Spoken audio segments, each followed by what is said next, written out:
All right, welcome back to the channel. So it looks like Jermall Charlo and the PBC has made an offer to fight Jaime Munguia, and it looks like that Jermall Charlo is going to be staying at 160 pounds. I'm going to break it down for y'all. Let's talk about it in this video.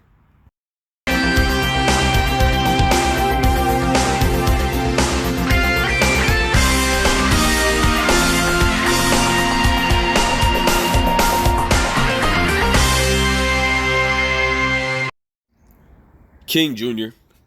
got another video for y'all. Please share that you like and subscribe to the channel to get all your latest boxing news. With that being said, it looks like Jermall Charlo and the PBC has made an offer to Jaime Munguia and Golden Boy Promotions.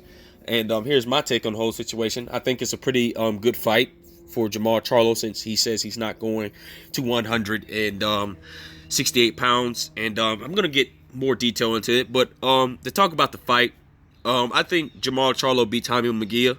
I think that Jaime Munguia's style is all wrong for Jermall Charlo. I'm not saying Jaime Munguia is going to be a walkthrough in the park. I'm just saying Jaime Munguia has showed times that he does not have the best defense.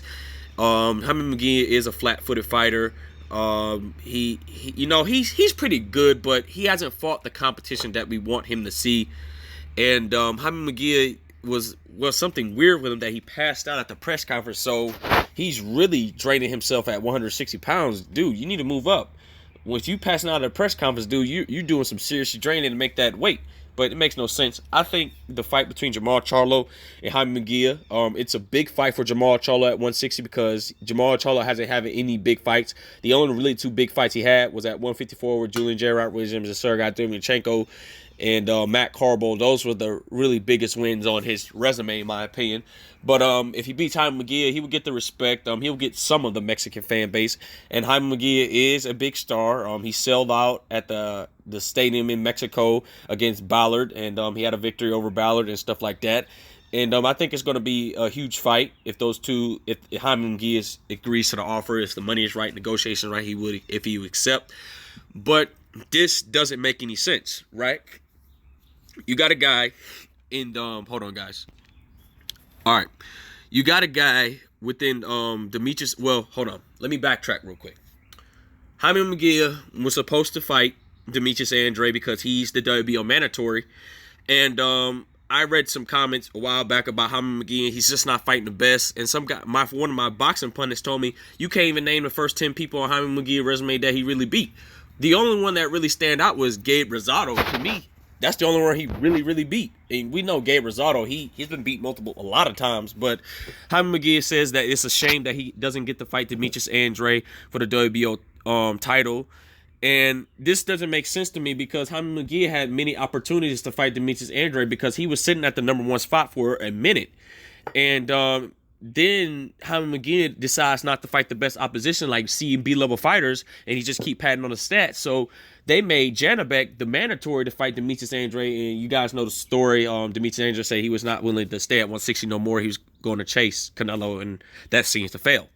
But with that being said, Jaime Munguia was been supposed to fight for that WBO belt. So since he's the interim champion, who knows Jaime Munguia who will be facing for the WBO super belt. Maybe Jaime Munguia might face Janabek or something for the belt, since Janabek was up in high in ranking. So it could be Jaime Munguia versus Janabek for the super champion and stuff like that. And to tell you the truth, Janabek is a very tough challenger. So Jaime Munguia is ranked #1, I believe #1 in the WBC, #1 in the WBO. And this is going to depend on Jaime Munguia which route he's going to take. Are you going to take the harder road, or are you going to take the easy road? So it seems to me that Jaime Munguia is probably going to willing to get his hands on that WBO belt, since he's not going to be able to fight Demetrius Andrade due to moving up. So this could make for a unification bout for Jermall Charlo if he chooses to wait on Jaime Munguia to get that belt and stuff like. If he chooses to wait on Jaime Munguia and get the belt and stuff like that. This, my opinion, for Jermall Charlo, he should have moved up to 168 with Demetrius Andrade. Benavidez is on record now stating that if I see Jermall Charlo in public, it's going to be real beef, and it's going to be a serious problem.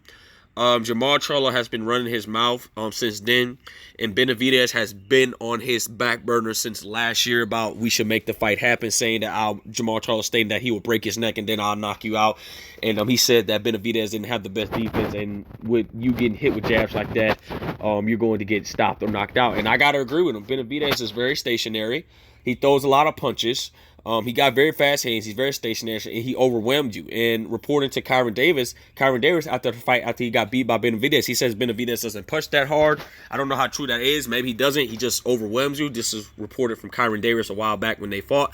But Benavidez has been pressing the action on Jermall Charlo, and Jermall Charlo is all about this lines only, stuff like that. Well, when somebody calls you out like that relentlessly, you got to come up and get that smoke, okay? Benavidez would be probably one of the biggest names on your resume if you beat that guy. Benavidez is young. He's hungry. But an old dog like you, if you beat that young, hungry lion, you're going to get a lot of respect. And it could push you towards to Canelo Alvarez fight. And Canelo Alvarez has stated that these guys should fight each other and stop worrying about me because I'm trying to create legacy. So, Demetrius Andrade moves up to 168. Benavidez is up there. Caleb Plant's up there. All those guys are up there. So, Canelo's already going to vacate the belts. You have an opportunity to fight for those belts if you move up. So Demetrius Andrade's got to fight with Zach Parson to become the mandatory for Canelo Alvarez at 168. So it makes no sense on why you're trouting at 160 pounds. Like, are you that afraid of David Benavidez? Because it's on the spot. If David sees you, you already know what's going to happen. So there's a lot of big fights for Jermall Charlo to have with the Caleb Plant. He can fight Caleb Plant, but Caleb Plant says he will fight him, but at the end of the year. So Caleb Plant, he's enjoying the money that he got from Canelo. So I can see why he's going to wait a whole nother year. So Caleb Plant, he might not even be in the sport long with the money he get. He might just fight a little bit more and then retire, in my opinion. But you have all those big names at 168 pounds. So let's say you beat Jaime Munguia. Let's say the offer's good. They accept the fight. You beat Jaime Munguia in a unification bout. You got the WBC and WBO champion, right? So, we already know GGG is going to go up to fight Canelo Alvarez because due to the zone deal. So, let's say if GGG loses to Murata, okay? Murata and GGG are not going to look to fight you. They're not going to look to fight you because they're not willing to fight the best opposition. You got a guy with Ryoto Murata hold the belt up for 2.5 years doing nothing. And you got Gennady Golovkin, who super arguably lost to Sergey Derevyanchenko. They don't want to fight. So you're going to try to stay down at 160 pounds for a long, long time, just collect all these belts. In my opinion, there's really no big fights at 160 pounds. Yeah, you can fight a Chris Eubank Jr., you can beat him up. But there's really no big names at 160 pounds. It makes no sense on why you don't go up and wait and fight Caleb Plant, fight David Benavidez, fight Demetrius Andrade. There's a lot of big names at 168, and if you want to prove that you're the best, and you say you just don't know I'm going to be much stronger at 168, go up to 168 pounds. Prove that you're the lion. Prove that the lion that you are. Because when somebody is calling you out relentlessly like David Benavidez, you got to go get that action. You can't just afford David Benavidez. And I personally have you beating David Benavidez due to the style that David Benavidez have. And just for all the people, if David Benavidez ever gets in the ring with Canelo, he's going to lose. David Benavidez, he's going to get hit with something that he's not going to see because you're that relentless throwing punches, very fast hands, and applying pressure. That's Canelo's style. That style is tailor-made for Canelo. And that style, you can beat David Benavidez. You can't stand flat-footed, but you have boxing ability. You can beat Benavidez. It makes sense for you to go up to 168 pounds instead of staying at 160 pounds and waiting on Jaime Munguia to collect the belt. But at the end of the day, guys, it's the business of boxing. So it's being reported that Jermall Charlo and the PBC with Al Heyman has made an offer and willing to make a good offer to Jaime Munguia so they can make that fight happen. With that being said, guys, it is what it is. Make sure you like, subscribe, and comment.